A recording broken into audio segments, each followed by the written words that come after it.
So let's take a look at what happened to a person who bought the MLS price in 2005, a $256,000 unit.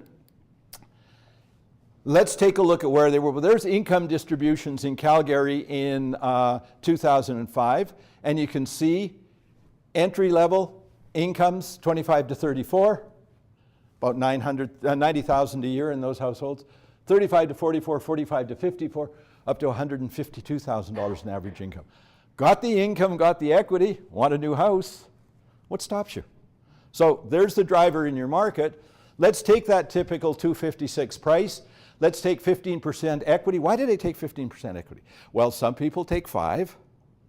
Some people take 25. I haven't met this lovely couple, so I don't know what they actually did. So I took halfway between 5 and 25. It could be any number you want. It makes no difference to the analysis. That meant they had a $218,000 mortgage, a 25-year AM. I had a 1-year term, so they roll over every year and they keep their payments constant, just so the math's doable. 5-year rate was what the rates were when they bought. They had to have a $57,000 annual income, which puts them in the entry stage market. In 2005, the MLS price was purchasable by the average entrant into the market. Now, by taking the average price, if you want to have discussion of housing affordability, and I think it's a valid discussion, it's not the average price. The first-time purchase, expecting the first-time purchaser to buy the average house is like expecting the guy you just hired in the mailroom to get an executive salary. So when I look at the average, given that it's an average in the skewed distribution, more than half the units were cheaper than that. In terms of condo, almost 80% were cheaper than that. But in terms of single detached, you had 30% cheaper than that. So there was lots of stuff below the average for people who didn't have that income. But the starter could buy that average. If I take a look at the income distribution of Calgary in that year, in terms of the overall market, 2/3 of the market could afford to buy that, had the income to buy that unit, and particularly in the older age groups, up to 80% of them had the income to buy that. So lots of income, there is an income distribution, but that was absolutely purchasable by your entry-level purchaser. So this person bought with a $218,000 mortgage. So let's take a look at what happened to that person. This is saying nothing changed, you just paid off the mortgage. So you had an initial mortgage, initial down payment of $38,000, and your interest rates didn't change, your income didn't change, nothing changed. You just built up equity. Housing prices didn't change. Just paid down the debt. Well, 5 years later, your housing prices, in terms of what this person could go out and buy, would have gone up 10% simply by virtue of the leverage of them paying down their debt. So to the extent that people build up equity by paying down debt, we should expect housing prices to go up at 2% a year. So right at the basis of housing markets, the forced savings of loan amortization means in the future, people, all other things equal, are going to be able to buy more expensive housing. So we know that that leverage, that the person who could buy a $256,000 unit in 2005 without any change could buy a $210,000 unit just because they built up equity. Now, what actually happened there? Well, first of all, interest rates went up. Every time somebody tells me that interest rates going up are going to kill the market, I want to barf. Because interest rates in Calgary went up 2% between 2005 and 2007, and housing prices went up, not down. So I'm not worried about interest rates because interest rates aren't the only thing that affects that, like equity does and other stuff. So there's what happened to interest rates. So if we go back to our first-time purchaser, whoa, Bruce, back up, back up, back up. I have a name for my computer. First of all, it's Australian, so it's Bruce. First of all, because interest rates went up with that 1-year rollover, they in fact couldn't build up as much equity, but they still could build up some. But interest rates going up and then dropping down meant even if their income didn't go up because interest rates fell, you get a 21% increase in prices just because interest rates fell. Now this drives everybody to say, oh yeah, but you see when interest rates go up, exactly the opposite is going to happen. Except what else happened during this period when interest rates went up? Well, incomes went up. In 2006 and 2007, average wages in the province of Alberta went up 17%. So that incomes had an effect on that as well. And why they went up? Well, first of all, the overall increase was an average of 5.1% increase in average weekly earnings in Alberta. But also those young people went from being 25 to 34 to 35 to 44, and because of the life cycle of how your income goes up over your career, their incomes went up because they were older. So combined, we get this income going from $57,000 to $82,000 as they went from 25 to 34 to 35 to 39 years of age. Interest rates drop, so a 40% increase in income and a 30% drop in interest rates. Well, wouldn't you expect housing prices to go up? This isn't a bubble. This isn't an overheated market.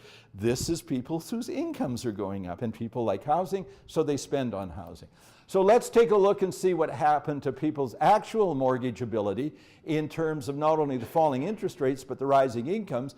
And all other things equal, a family that bought in 2005 could have gone out without any growth in the market whatsoever, no growth in prices, could have gone out and bought a $417,000 house. Their purchasing power went up by 62%. So that's what happened to the purchasing power. No discussion of market growth or anything else. So what do you think happened to the market during this time period? How much do you think the market went up? Well, it went up 60%. Gee, folks, demand matters in a market. There's no mystery here. Now, you say, yeah, sure, you're okay. It's like a stopped clock. It's right every 12 or 24 hours because I hit it here and here, but I didn't hit it here. Why didn't it work in 2006, 2007, 2008? Well, because the 2005 purchaser wasn't back in the market the next year.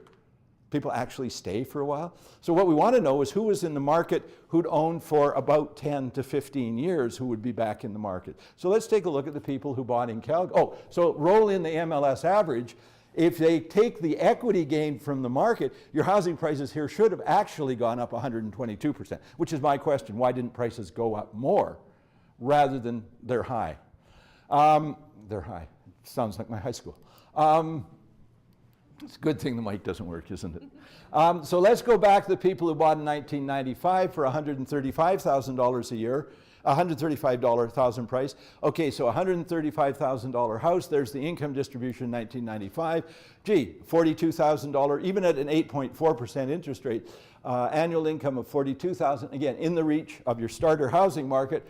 Okay, what happened during that time period? Well, for those people who were in 1995, bought in the 25 to 34 age group, they're now 45 to 49, and their incomes have gone from $42,000 to $129,000. And now for you, anybody here in this room who's 40 to 49 years of age, sit down and dig out your 1996 tax return. See what happened to your income, your household income.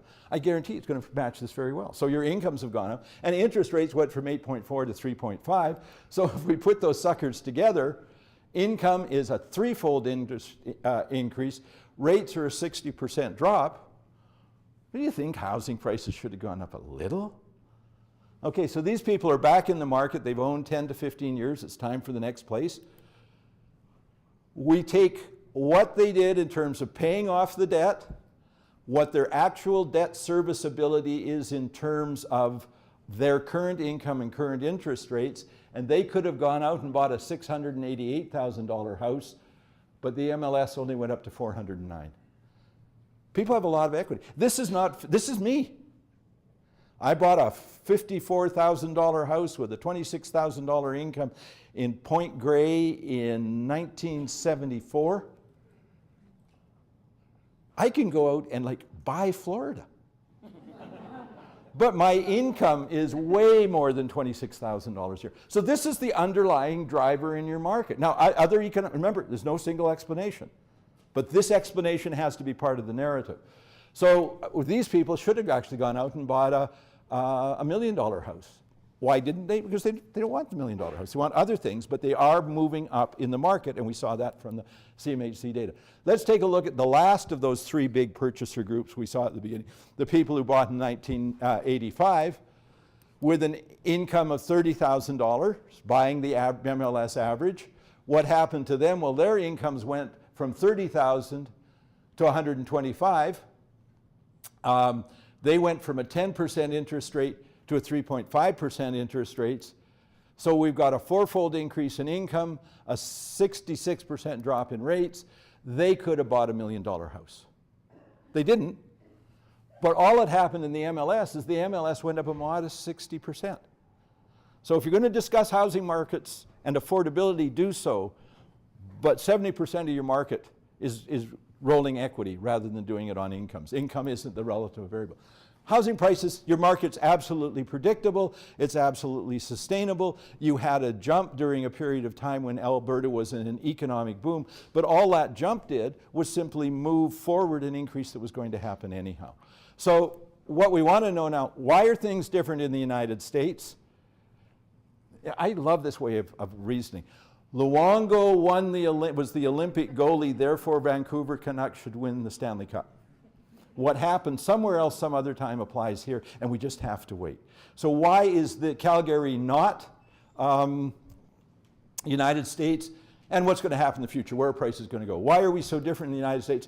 Go on forever, but it's simply that mortgage lending in the United States went from Main Street to Wall Street. Traditionally, mortgage lending was locally administered. People actually looked and knew the lender. You take a look at the predatory lending in the United States, loan-to-value ratios of 400%, NIDJA loans, liar loans, non-AMs, fraudulent loans. All of that created an economic meltdown. Then we had robo-signing, which means now you don't know when you buy a property that's being foreclosed on or not, or whether the title's valid, because you don't know if it was legally foreclosed. So it introduces another level. And now there's a general acceptance in parts of the AREF, the American Association of Retired Persons, says, well, you know, if you're having trouble handling your mortgage, don't want to spend your life savings on it, just default. Well, it may be a good personal strategy, but you want to screw up a housing market. Roll this into it. What's the scale of this? This is one company who was sentenced last Friday. They did $20 billion in mortgage sales annually. $100 billion in sales over a 5-year period. We don't know how many of them are fraudulent loans, that there's no security whatsoever. This is 1 out of 20. How about $2 trillion worth of questionable loans? It didn't happen here because our lending has always remained Main Street lending. We don't have a high securitization. Our country is too diverse. We don't have the scale. The Alberta Treasury branch and those kinds of people are also involved in lending. And it's really interesting to have serious underwriters like the Treasury branch or credit unions or insured loans, because they rein in the other guys. They say, no, that's value's not supportable, so the other guys can't get carried away with it. So it didn't happen here. It won't happen here. There's the meltdown in the United States with 6% of prime fixed loans in arrears, 30% of the subprime ARMs in arrears. There's everybody, you know, when I Google Calgary real estate, you always get this, oh, foreclosure collapse. Gee, you're at 0.83%. 8 in 1,000 loans in Alberta are 3 months or more in arrears, and that's a cumulative measure. So once you get in there, you don't get out for a long time. Everybody says, wow, look at that, that's so much higher than it was in 2007. Yeah, it's so much higher than it was in 2007, because in 2007, your unemployment rate was 2.7%. An unsustainably low unemployment rate with wages skyrocketing. You had people in that period of time working who shouldn't be.